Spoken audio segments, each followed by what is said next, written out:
पूजनीय बाला साहेब देवरस जी ने कहा है, संघ हिंदू समाज को सामर्थ्य संपन्न करना चाहता है। संघ की इच्छा है कि यह सामर्थ्य समाज में स्वाभाविक रीति से सदैव विद्यमान रहे।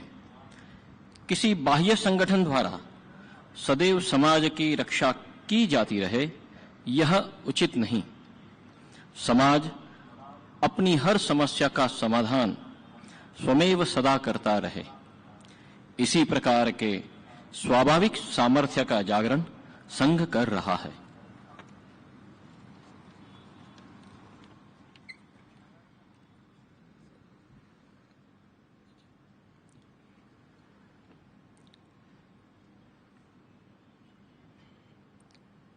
सकल जगत का मंगल करने त्रिभुवन में हम प्रेम भरे। वसुंधरा है माता सबकी, विश्व बंधुता भाव भरे। विश्व बंधुता भाव भरे। कोई नहीं है ऊंचा नीचा, कोई हमारा शत्रु नहीं। मानवता की यही धारणा, जन जन में हम बरे सभी। विश्व शांति है ध्येय हमारा, मंत्र यही गूंजे जग में। सकल जगत का मंगल करने त्रिभुवन में हम प्रेम भरे। वसुंधरा है माता सबकी, विश्व बंधुता भाव भरे। विश्व बंधुता भाव भरे। अधिष्ठान अध्यात्म ज्ञान का और साथ विज्ञान रहे। वसुधा को समृद्ध बनाने मानव मानव साथ चले। वर्ण वंश के भेद मिटाने यत्न भगीरथ सभी करे। सकल जगत का मंगल करने त्रिभुवन में हम प्रेम भरे। वसुंधरा है माता सबकी, विश्व बंधुता भाव भरे। विश्व बंधुता भाव भरे। संघर्षों का भीषण स्वर यह आज सभी को दहलाता। अणु अस्त्रों का नाम मात्र सुन, थर्राती धरती माता। शांति समन्वय मंत्र सुनाकर मनुज मनुज में धैर्य भरे। सकल जगत का मंगल करने त्रिभुवन में हम प्रेम भरे। वसुंधरा है माता सबकी, विश्व बंधुता भाव भरे। विश्व बंधुता भाव भरे। वेश भले ही अलग अलग हो, जीवन दृष्टि एक रहे। पंथ भिन्न हो पर मानस में, भाव सभी का एक रहे। सत्य सनातन उसी भाव का गगनांचल में घोष करे, सकल जगत का मंगल करने, त्रिभुवन में हम प्रेम भरे। वसुंधरा है माता सबकी, विश्व बंधुता भाव भरे, विश्व बंधुता भाव भरे।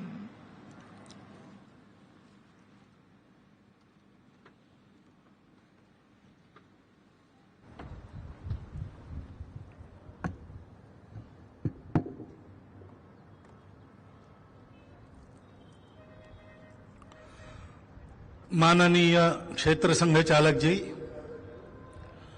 माननीय प्रांत संघ चालक जी, माननीय महानगर संघ चालक जी, उपस्थित सभी अन्य अधिकारीगण, नागरिक सज्जन, माता भगिनी एवं आत्मीय स्वयंसेवक बंधु, हम सबके संपूज्य डॉक्टर बाबा साहब आम्बेडकर जी का आज जन्मदिन सारे देश में मन रहा है।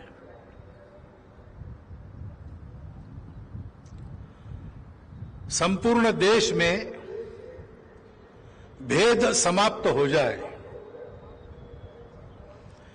भेद का प्रतिपादन करने वाला सारा विचार, अंग्रेजी में कहते हैं लॉक स्टॉक एंड बैरल, समाप्त हो जाए। एक जाति विरहित, समता युक्त, शोषण मुक्त समाज स्वतंत्र भारत में खड़ा होकर अपने देश को बड़ा करे, इस संकल्प के साथ अपने जीवन की सारी शक्तियां, अपनी सारी प्रतिभा, अपनी सारी संपत्ति, जिन्होंने संकल्प पूर्वक केवल इसी एक काम में लगाई, उनका आज हम स्मरण कर रहे हैं। आज 14 तारीख है, 14-15 तारीख जनवरी की हम जानते हैं, वो संक्रांति होती है, मकर संक्रांति सर्वत्र प्रसिद्ध है। लेकिन सब लोग ये नहीं जानते कि हर महीने की 14 तारीख परिवर्तन की तारीख होती है।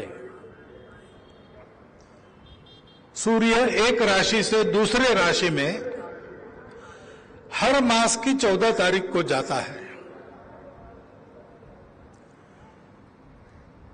तो एक बड़ी संपूर्ण क्रांति लाने वाले मार्ग में आगे बढ़ने का काम प्रतिवर्ष एक एक कदम से होता है।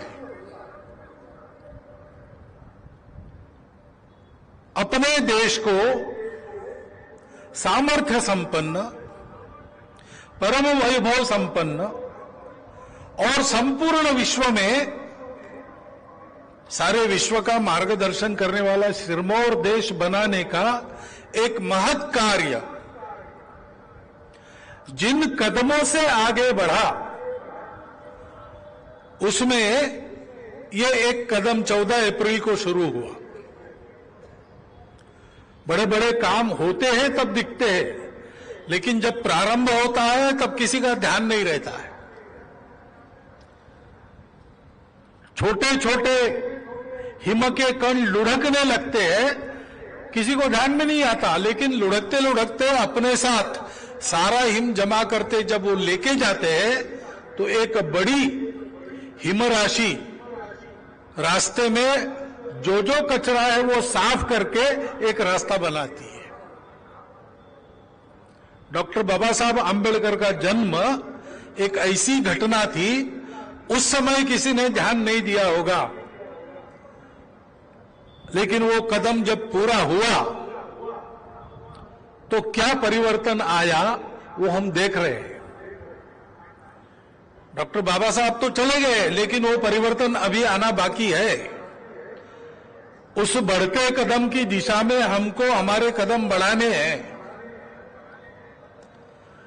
क्योंकि हम यहां पर जो संघ के स्वयंसेवक बैठे हैं हम, और यहां पर हमारे जो नागरिक सज्जन माता भगिनी बैठी है, हम सब अपनी स्वतंत्रता का 75वां वर्ष देख रहे, संपन्न कर रहे। उस स्वतंत्रता में अपने वास्तविक स्व की अभिव्यक्ति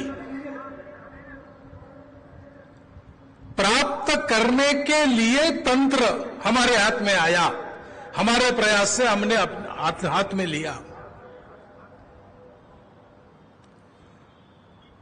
इस देश में विदेशी नहीं चाहिए, हमारे अपने हाथ में हमारा राज्य चाहिए। किस लिए चाहिए? इसलिए कि गुलामी में स्वयं की अभिव्यक्ति नहीं हो सकती, स्वतंत्रता में होती है। हम स्वतंत्र हुए,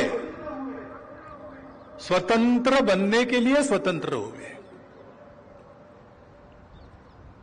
वो हम कहानी सुनते हैं, विक्रमादित्य का राज्याभिषेक, उसको एक ऐसा सिंहासन मिला जिस पर बैठने से छोटा बालक भी अच्छी तरह से न्याय कर सकता था, ऐसा कहानी में है।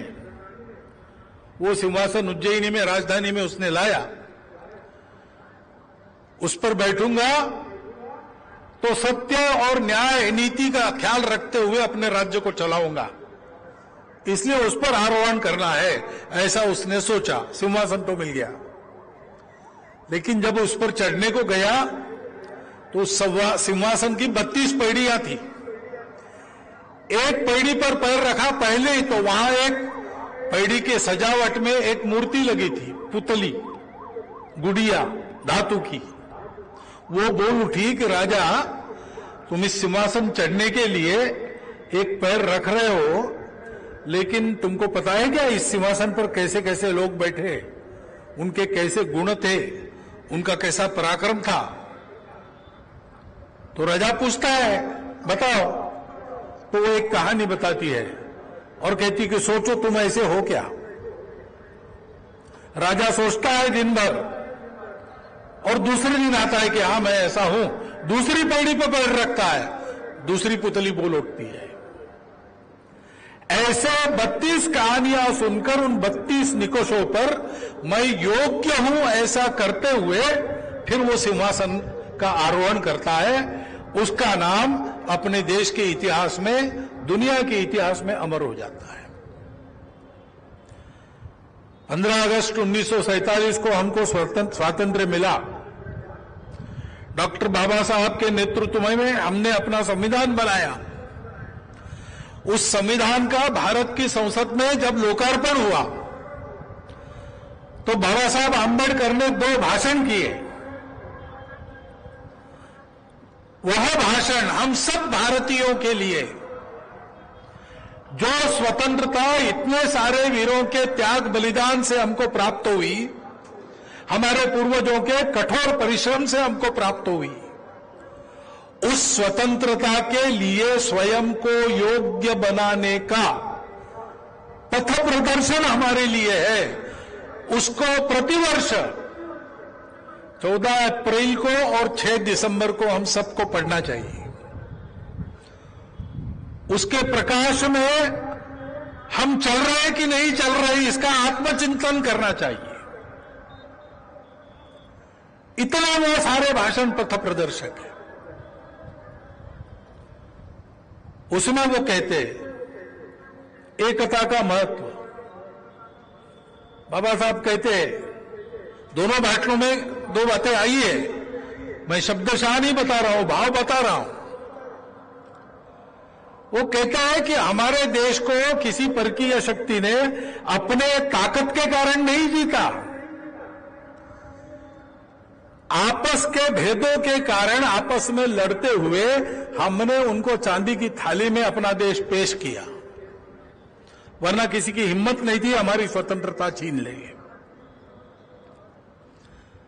आगे वो कहते आज इस संसद में विभिन्न विचारधाराओं के मानने वाले हम लोग इस संसद में संसद के सदस्य के नाते अपने अलग अलग कैंप्स बनाकर बैठे हैं।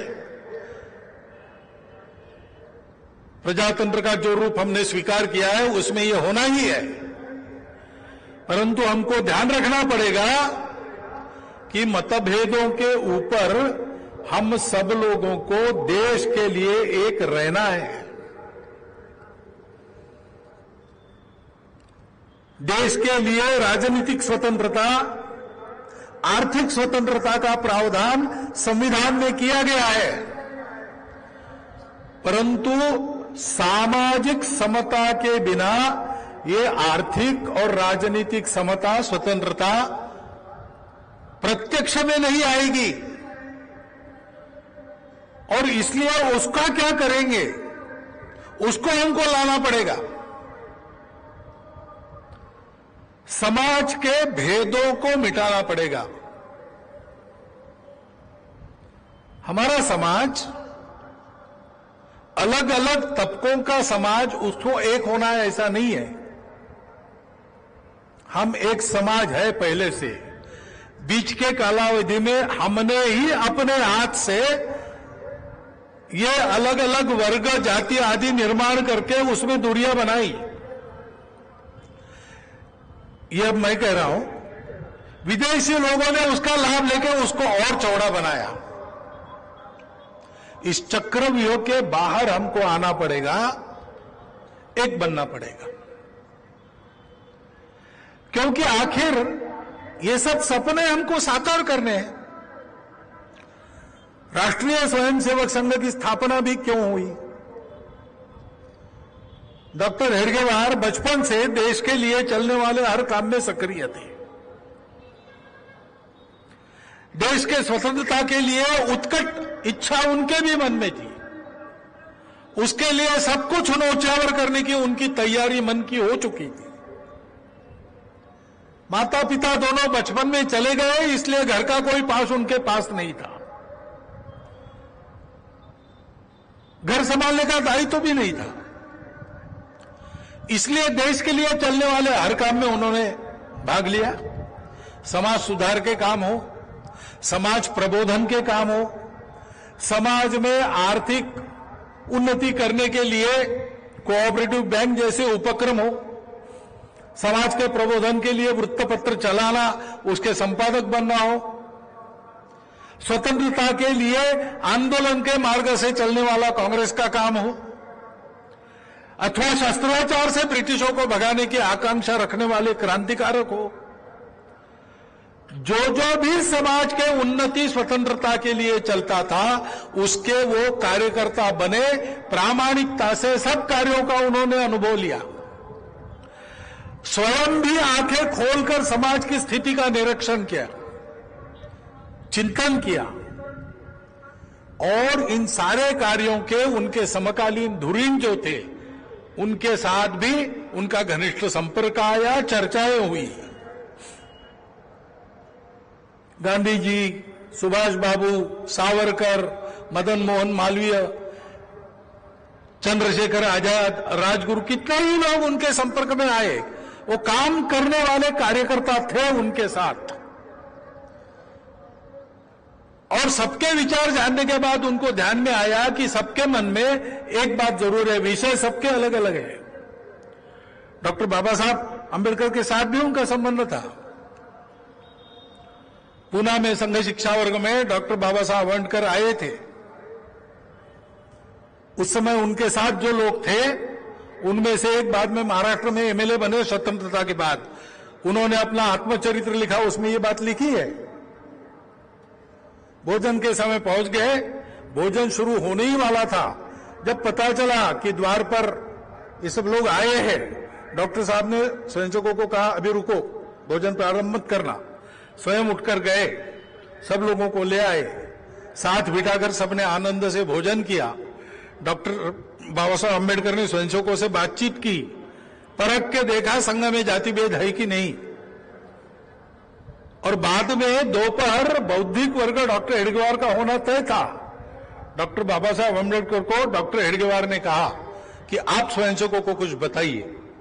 उनका बौद्धिक वर्ग हुआ, उसमें उन्होंने भारत से सब प्रकार के भेद मिटाने की बात स्वयंसेवकों को कही।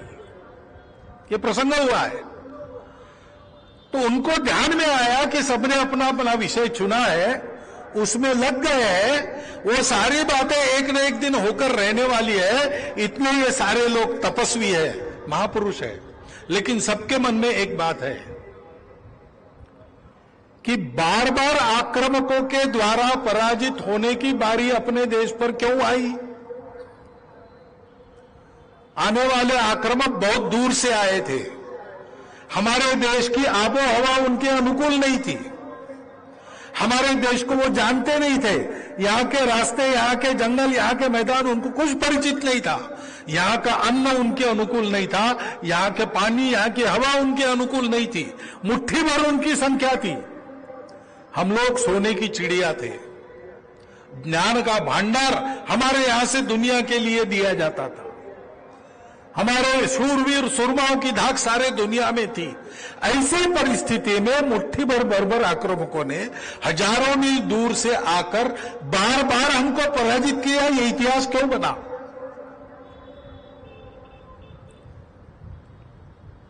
सिकंदर के पहले से उड़ों के आक्रमण से तांता लगा है ब्रिटिशों तक। ये क्यों हुआ है? इसलिए कि हम दुर्बल है। हमारी दुर्बलता के कुछ कारण विद्यमान है। उन कारणों को हटाकर एक सबल समाज जब तक बनाते नहीं, शक्ति संपन्न, तब तक ये बार बार होने वाली बीमारी जाएगी नहीं। इस काम को किसी ने करना चाहिए। हमारे पास समय नहीं है, लेकिन किसी ने करना चाहिए, ऐसा सबको लगता था। और डॉक्टर हेडगेवार को भी ऐसा लगता था। 1911 से 14 वो कलकत्ता में थे। क्रांतिकारकों के संबंध में थे। अनुशीलन समिति के, अंतरंग समिति के सदस्य थे। त्रैलोक्यनाथ चक्रवर्ती जी प्रसिद्ध क्रांतिकारक कलकत्ता में रहते थे। उनको एक बार मिलने के लिए गए और डॉक्टर साहब ने ये सब बताया उनको कि ऐसा मेरे ध्यान में आया है, सब लोग ऐसा सोच रहे हैं। और उन्होंने कहा कि लगता है कि कोई नहीं करेगा तो एक काम मुझे ही करना पड़ेगा। डॉक्टर साहब की जन्मशती के समय, समिति बनाते समय, त्रैलोक्यनाथ जी चक्रवर्ती जो दिल्ली में आ गए थे रहने के लिए, बहुत आयु हो चुकी थी। उनको समिति सदस्य बनाने के लिए हमारे कार्यकर्ता गए, तब उन्होंने ये बात बताई। और इसलिए एक शक्ति संपन्न,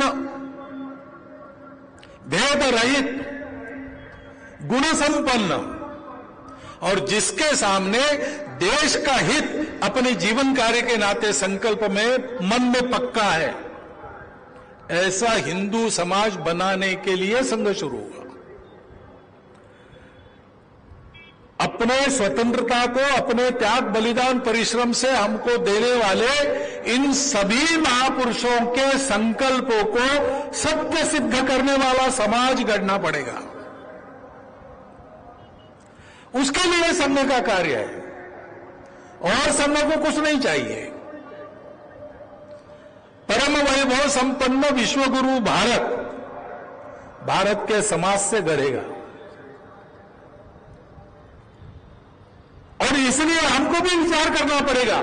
स्वतंत्र होकर 75 वर्ष हुए।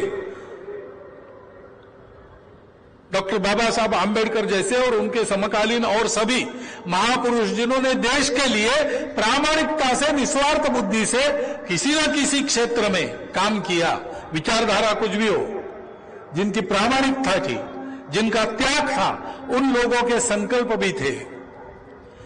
भारत के करोड़ों करोड़ों लोगों की आकांक्षाओं को सत्य सिद्ध करने के लिए उन्होंने एक एक कार्य चुना था, उसमें कुछ संकल्प लिए थे। उन संकल्प को सत्य सिद्ध करने के लिए आवश्यक योग्यता लाने का हमारा क्या प्रयास चल रहा है? क्योंकि आखिर निर्भर तो इसी पर करता है। चुनौतियां बहुत है। आज हमारा देश दुनिया में बड़ा हुआ है, उसकी प्रतिष्ठा बनी है, उसका वजन बढ़ रहा है, उसकी संपत्ति बढ़ रही है। देश की जनता में देशभक्ति का संचार फिर से होने लगा है और फलस्वरूप G20 का नेतृत्व करने का अवसर भी इस बार अपने देश को मिला। ये गौरव भी बढ़ रहा है, परंतु संकट भी है। पश्चिम सीमा, उत्तर सीमा हम निश्चिंतता से सो सकते हैं, इतनी सुरक्षित नहीं है। हमारे सैनिकों को तो जागना ही पड़ता है, हमको भी जागना पड़ता है।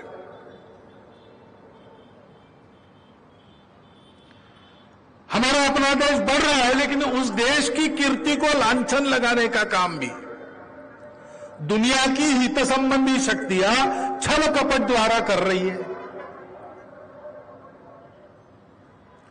कई प्रकार से बदनाम किया जाता है। एक तरह से बौद्धिक लड़ाई है, उसको भी लड़ना है। देश आगे बढ़ रहा है आर्थिक दृष्टि से, लेकिन अभी गरीबी पूरी हटी नहीं है। चल रहे, आगे बढ़ रहे हैं, हम बढ़ना है।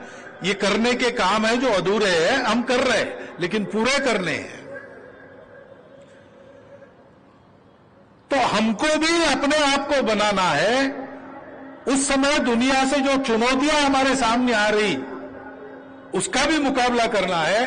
दुनिया में जो हमारी प्रतिष्ठा बन रही, उसके अनुरूप दुनिया को अपना अवदान देना भी है। बहुत सारे काम है, लेकिन बहुत सारे काम पूर्ण होने के लिए जो चाहिए, उसके जड़ में कौन सी बात है? एक राजा सुबह उठा अपने महल में और उसने स्नान वान करके, नाश्ता करके, व्यायाम करने के लिए गया मैदान में। मोहतद्दार को बुलाया, अच्छा घोड़ा लाओ, रिपीट करता हूं। नया घोड़ा आया था, उसको मोहतद्दार लेना लाया। सुंदर पंचलक्षणी घोड़ा, अरबस्तान से मंगाया हुआ, बहुत अच्छा। राजा चढ़ा उस पर, लेकिन घोड़ा चले ही नहीं, घोड़ा अड़ गया। आधा घंटा पौन घंटा प्रयास करने के बाद भी कुछ नहीं हुआ, तो राजा ने कहा छोड़ दो, आज व्यायाम नहीं करेंगे। वापस आया, स्नान वान करके नाश्ते के लिए बैठ गया। पराठे आए नाश्ते में, देखा तो 3 आए थे, तीनों के तीनों जल गए थे। राजा का मूड ऑफ हो गया, वैसे ही उठ गया कि आज पान खाकर ही आराम लेंगे। पान निकाला तो सारे पान अंदर जो रखे थे डिब्बे में सड़ गए थे। तो राजा विचार मग्न हो गया कि ऐसा क्यों हुआ, घोड़ा क्यों अड़ा, रोटी क्यों जली, पान क्यों सड़ा। जो रास्ते में मिले उसको वही पूछता जाए। दरबार में आया, पहला प्रश्न वही पूछा। लोगों को समझ में नहीं आया क्या प्रश्न है, घोड़ा क्यों अड़ा, रोटी क्यों जली, पान क्यों सड़ा। तो एक अनुभवी वृद्ध दरबारी था, उसने ध्यान पूर्वक राजा की मुद्रा देखी, राजा के ये प्रश्न सुने और उत्तर दिया, महाराज एक ही कारण है, घुमाया नहीं इसलिए। घोड़े को जिस मैदान में रपेट करवानी है उसका परिचय करवाते, उसको घुमाते हैं, बाद में वो जाता है। नए ग्राउंड पे एकदम पैर रखने को घोड़ा हिचकिचाता है, और रोटी सेकते समय घुमा ही नहीं, पलटा ही नहीं, तो जल जाती है। और पान खाने वाले शौकीन लोग जानते हैं, पानदान में पान बदलने पड़ते हैं, उलट फेर करके रखने पड़ते, नहीं तो सड़ जाते हैं। इसे अपने देश के सामने करने को कुछ है, चुनौतियां कुछ है, ऐसी बहुत सारी बातें हैं, लेकिन मूल में एक ही बात है कि इन सबको कर सकने वाला शक्ति संपन्न, गुण संपन्न, एकता युक्त, समता युक्त और शोषण मुक्त समाज जीवन चाहिए। क्योंकि बड़ा करने वाला देश को तो समाज होता है। देश को बड़ा करने के लिए, देश को, तंत्र को चलाने वाले लोग, प्रजातांत्रिक देश में तो लोगों में से ही आते हैं, जैसे लोग वैसे राज्य करता। सारे अफसर, सारे इंजीनियर, सारे डॉक्टर समाज में से ही आते हैं। उस समाज को गढ़ने का काम करना पड़ेगा। और यह गढ़ना कैसे होता है? तो किसी भी काम के लिए तैयार होना है तो रोज व्यायाम करना पड़ता है, रोज अभ्यास करना पड़ता है। परीक्षा में मेरिट आना है तो भी रोज कोई कुश्ती जीतनी है तो भी रोज अभ्यास व्यायाम करना ही पड़ता है। देश को बड़ा करने का इतना बड़ा काम है तो उसके लिए रोज का व्यायाम कौन सा है? वो एकमात्र व्यायाम संघ की शाखा है। संघ शुरू हुआ तब ये शाखा किसी को समझ में नहीं आती थी। आज भी बहुत समझ में आती है ऐसा नहीं है, लेकिन इस शाखा से कुछ होता है ये तो सबके ध्यान में आ गया है, क्योंकि 98 साल की तपस्या में इस शाखा में ऐसे निकले स्वयंसेवक बहुत कुछ कर रहे हैं। 1,30,000 के ऊपर छोटे बड़े सेवा कार्य बिना सरकार का पैसा लिए समाज के पास जाकर या अपने घर से खर्चा करते हुए अपना समय देकर स्वयंसेवक चला रहे सारे देश में। मिजोरम से लेकर तो कच्छ सीमा तक और कश्मीर से लेकर तो कन्याकुमारी तक सर्वत्र स्वावलंबन के, संस्कार के, शिक्षा के, चिकित्सा के काम इन सेवा कार्यों के द्वारा हो रहे हैं। समाज जीवन के सब अंगों में स्वयंसेवक काम कर रहे हैं। जहां कर रहे हैं वहां समाज के विश्वास पात्र बन रहे हैं। फलस्वरूप समाज भी आज संघ को आस्था की नजर से देख रहा है और चाहता है कि संघ कुछ करे, लेकिन कोई कुछ करे ऐसे काम नहीं होगा।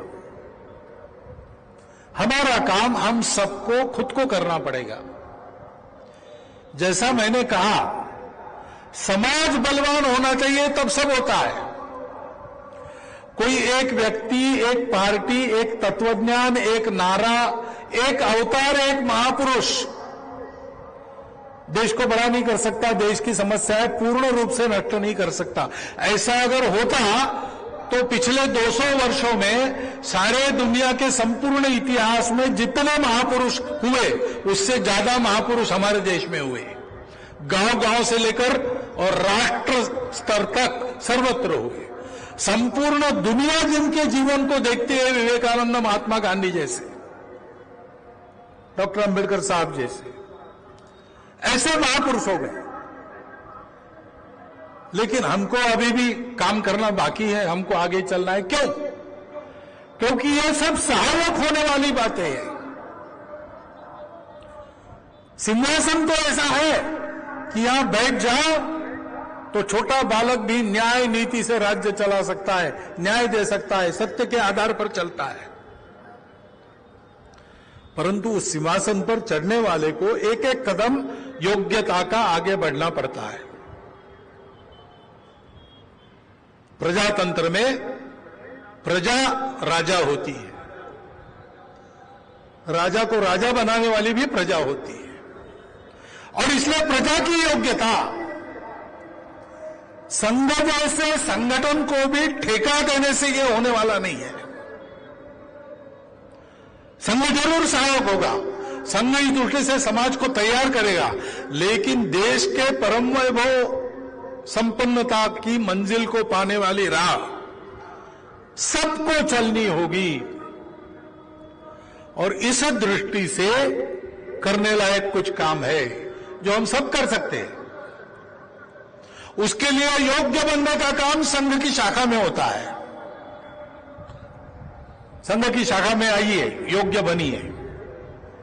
संघ का स्वयंसेवक योग्य बनने के लिए संघ में आता है और योग्य बनते बनते अपने रुचि, क्षमता, समय के अनुसार कोई काम चुनता है संघ को चलाने का, अथवा समाज में जो आवश्यक है वो उसको चुनता है और प्रामाणिकता से, निस्वार्थ बुद्धि से, तन मन धन पूर्वक देश के वैभव के लिए उस काम को करता है। आप भी कर सकते हैं, लेकिन मैं जानता हूं सब लोग शाखा में आएंगे ऐसा नहीं है। सब हमारी माता बहनें राष्ट्र सेविका समिति में शाखा में जा सकेगी ऐसा नहीं है, लेकिन सब लोगों को कुछ न कुछ योग्यता तो अपने संस्कारों से, अपने घर से, अपने शिक्षा से मिली ही है। और देश को अच्छा बनाने के लिए ताकत लगाने का प्रामाणिक संकल्प है, बिना किसी स्वार्थ के, बिना किसी मान पद प्रतिष्ठा की आकांक्षा से देश के लिए हम जीना अगर चाहते हैं तो वो संकल्प ही हमारी राह आसान करता है, ऐसा भी होता है। और इसलिए स्वयं सेवकों सहित सबके करने के कुछ काम है। उसके लिए पहली बात है, उसको मैं शब्द देता हूं, आपको वही शब्द उसी का उपयोग करना चाहिए ऐसा नहीं है। वो शब्द है देश का अर्चन, देश की पूजा, देशभक्ति, देशार्चन। अपना देश भारत देश है, यानी क्या है? केवल एक भूगोल है क्या? अगर भूगोल है तो वो तो बदलता रहता है। हमारे पुराणों में तो देश का वर्णन है, अपने भुजाओं से हिमालय अपने दोनों भुजाओं से पृथ्वी को अपने आलिंगन में ले रहा है, सागर तक भुजाओं को फैलाकर। वो हमारा भारत, वो हमारी मातृभूमि, ऐसा कहा गया है। प्रसिद्ध दूसरा श्लोक हम जानते हैं, हिमालयम समारभ्य यावद हिंदू सरोवरम तम देव निर्मितम देशम हिंदुस्थानम प्रचक्षते। वो हमारा भारत क्या है, कैसा था, कैसा है, उसको हम कैसा बनाएंगे? भारत को जानना, उसकी नदियां, उसके पहाड़, उसके प्रांत, उसकी भाषाएं, उसके लोग, सबको जानना, उसकी परंपराओं को जानना, काल सुसंगत रखना, जो काल बाह्य है, विपरीत है, उसको छोड़ना। और ऐसे भारत का बनना, स्वयं को भारत बनाना। स्वयं को भारत बनाना क्या होता है? हम हैं भारत। लेकिन आपको पूछे अगर कोई आकर आप कौन हो, तो आप भारत नहीं बताते, आप अपनी भाषा बताते हैं, आप अपना प्रांत बताते हैं, आप अपनी जाति बताते हैं। सामान्य ऐसे ही है। हमारे देश को आक्रमण का सामना कभी करना नहीं पड़ा, ऐसे समय में हम सबको मानव मानते थे। इसलिए आप कौन हो ऐसे पूछा तो हम कहां के रहने वाले हैं, हमारा देश कौन सा है, हमारा समाज, हमारी संस्कृति, ये नहीं बताते थे। क्योंकि हम मानते थे सब लोग मानव है, सब लोग वसुधैव कुटुंबकम, पृथ्वी के रहने वाले हैं, जिनका स्वदेश भुवनत्रय है, ऐसे हम सब लोग हैं। और इसलिए बताना क्या है विशेषता? तो भाई मैं इसकी पूजा करता हूं, उसकी पूजा करता हूं, मैं ये भाषा बोलता हूं, वो भाषा बोलता हूं, मेरा गोत्र ऐसा है, वैसा है, मेरी जाति है, वो है। लेकिन ये विविधताएं हमारे भेद बन गई। उस भेद भावना को मन से हटाकर हम सबसे पहले भारत माता के पुत्र है, उसकी जो सनातन प्राचीन परंपरा है, जिसमें अनेक पूजाएं हैं, अनेक मतपंथ संप्रदाय है, अनेक जात पात है, जाएगी, लेकिन आज है। अनेक प्रांतों के रहने वाले लोग हैं, अनेक प्रकार का खान पान रीति रिवाज है, लेकिन ऐसा होने के बावजूद इन सब का स्वीकार और सम्मान करते हुए भी हम सबसे पहले भारत के हैं। भारतीय संस्कृति को, जिसको आज लोग हिंदू संस्कृति कहते हैं, सनातन धारा है उसकी, उसके अनेक नाम रहे हैं। उसको मानने वाले लोगों के समाज के हम अंग हैं। आज हमारी पूजा कोई हो, भाषा कोई हो, प्रांत कोई हो, डीएनए हम सबका एक है। हमारे पूर्वज भारतीय पूर्वज है। प्राचीन समय के ऋषि मुनियों, राजाओं से लेकर तो आज तक के हमारे देशभक्तों तक यह पूर्वज परंपरा हमारी अपनी है, बाहर की नहीं, यहां की। और ये सब हमारी विविधता कुछ भी हो, हम सब एक समाज है, इस भारत का समाज है। हम संघ के लोग इसको हिंदू समाज कहते हैं, हम हिंदू हैं। कुछ लोग कहते हैं हिंदू मत को, भारतीय को, तो समानार्थी शब्द है। वो केवल भूगोल से संबंधित नहीं है, संस्कृति और पूर्वजों से भी उसका संबंध है, और वो परंपरा बहुत पहले जाती है। ऐसे हम लोग हैं। ये जानना, इसको मानना और बनना, किसी जाति में, किसी भाषा में, किसी पंथ संप्रदाय में हमारा जन्म हुआ, लेकिन मैं भारत को पहले रखूंगा। उसके हित की बात मेरे हित की बात है, मेरे हित की बात उसके हित के विरुद्ध जाती है तो मैं अपने हित की बलि दूंगा। ये हमारी छोटी छोटी पहचानें हैं, उन सबका सम्मान है, उन सबका आदर है, लेकिन भारत की पहचान के पीछे ये सब छोटी है। इसको कहते हैं ऐसे चलना, ऐसे रहना, ऐसा विचार करना, मन वचन कर्म से ऐसे बनना। ये देश की पूजा है। जिसकी पूजा करते हैं वैसा बनना, ये वास्तविक पूजा है। शिवो भूत्वा शिवम भवेत्, भारतो भूत्वा भारतम यजेत। ये देश की पूजा।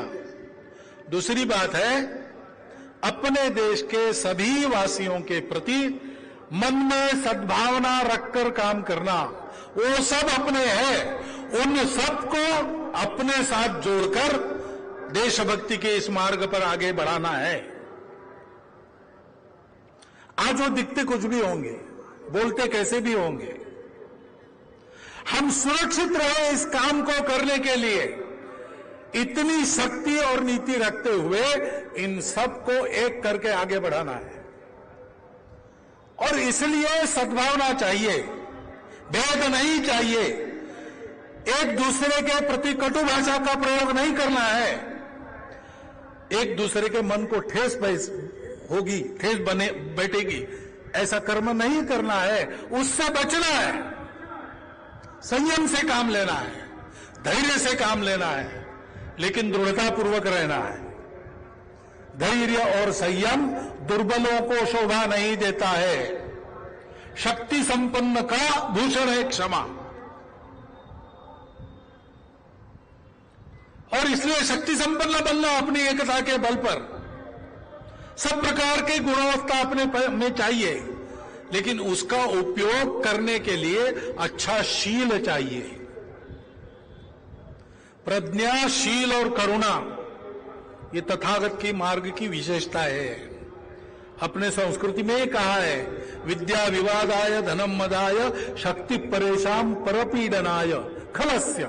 ऐसे दुष्ट करते हैं, विद्या से विवाद करते हैं, धन से मदमस्त हो जाते हैं, और शक्ति का उपयोग सबको पीड़ा देने के लिए करते हैं।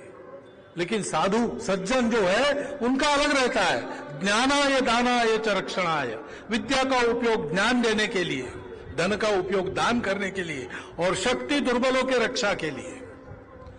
दुर्बलों की, अन्याय पीड़ितों की गुंडागर्दी से रक्षा करते हुए सबके प्रति सद्भावना रखकर चलना, सबको उस सद्भावना से जोड़ना, सबको उस सद्भावना के पथ पर देश के लिए प्रेरित करना।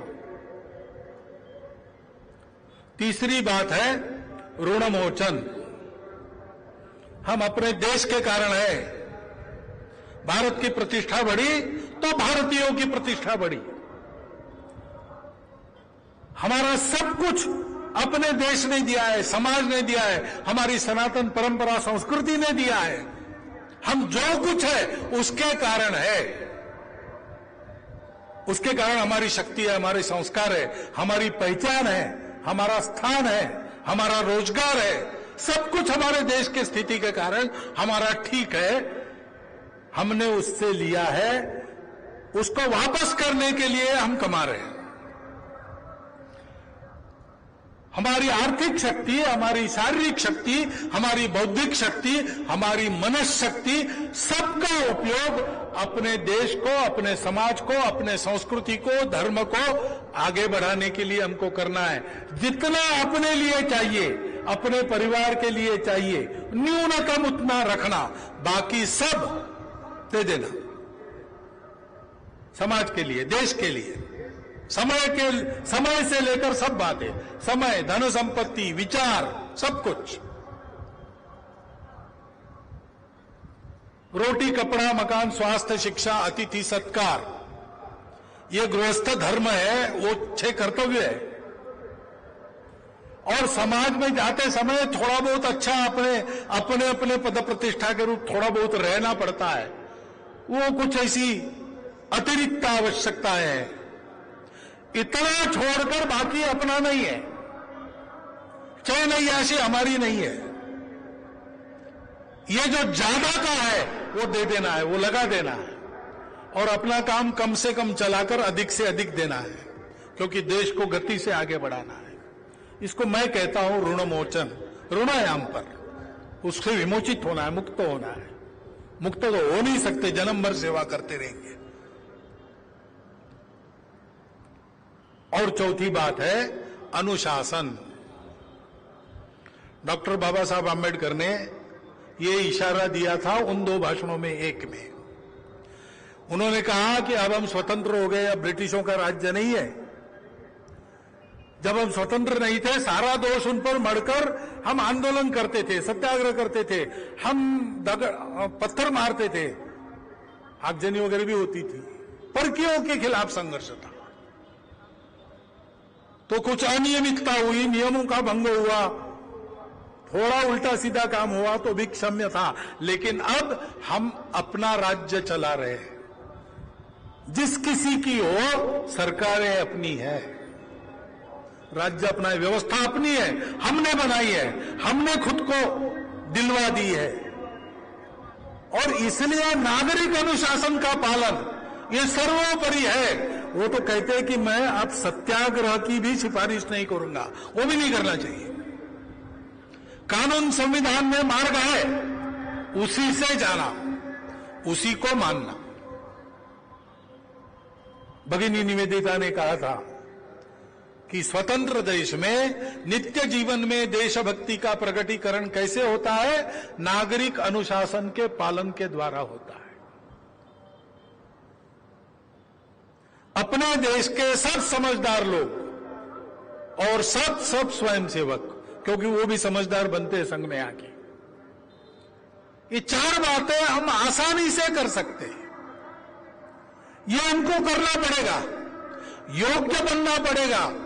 अपने जीवन से सारे स्वार्थ और भेदों को हटाकर अपने देश को विश्वगुरु बनाने का प्रण लेकर जीवन जीना पड़ेगा, क्योंकि अपने देश के बड़ा होने की आवश्यकता दुनिया को है। 2000 साल तक सब प्रकार के प्रयोग करके थकी हुई दुनिया आज नए रास्ते के लिए भारत को निहार रही है। और आनंद की बात है कि भारत भी उस प्रकार आगे बढ़ रहा है। लेकिन और बढ़ना है, इसलिए अपने कर्तव्य का स्मरण करते हुए अपने कर्तव्य को पूर्ण करने के लिए पूज्य डॉक्टर बाबा साहब आम्बेडकर जी जैसे त्यागमय, ज्ञानमय, करुणामय, सत्य के लिए लड़ने वाले जीवन का आदर्श अपने सामने रखते हुए संपूर्ण समाज को अपना मानकर उसको साथ लेकर उसके साथ चलते हुए हम सबको आगे बढ़ना पड़ेगा। और इसीलिए राष्ट्रीय स्वयंसेवक संघ के इस कार्यक्रम में केवल गणवेश पहनकर स्वयंसेवक आते और इतना सारा करते तो भी हमारा कार्यक्रम संपन्न हो जाता। लेकिन ये केवल संघ को नहीं करना है, हम सबको करना है। और इसलिए हमारे कार्यक्रम सार्वजनिक भी होते हैं, हम सबको बुलाते हैं। उसके कारण संघ कार्य बढ़ाने में लाभ होता है, ये बात अलग है। लेकिन केवल संघ बढ़ाने के लिए काम नहीं चलता है। संपूर्ण समाज का एक कर्तव्य है, उस कर्तव्य का स्मरण देकर उसके योग्य हम बन सकते हैं। ये उदाहरण स्वयंसेवकों की इस अनुशासित शक्ति के नाते आपके सामने रखते हुए हम सब मिलकर देश को बड़ा बनाने के काम में लग जाए, ये उद्देश्य रख के ऐसा कार्यक्रम होता है। उसके इस उद्देश्य को समझकर आपने इसका अवलोकन किया होगा। उसके आधार पर आज के पवित्र दिवस पर कुछ संकल्प कीजिए और उसको आगे बढ़ाइए। इतना एक अनुरोध स्वयंसेवकों के साथ यहां बैठे हुए नागरिक सज्जन माता भगिनियों के सामने भी रखता हूं और मेरे 4 शब्द समाप्त करता हूं।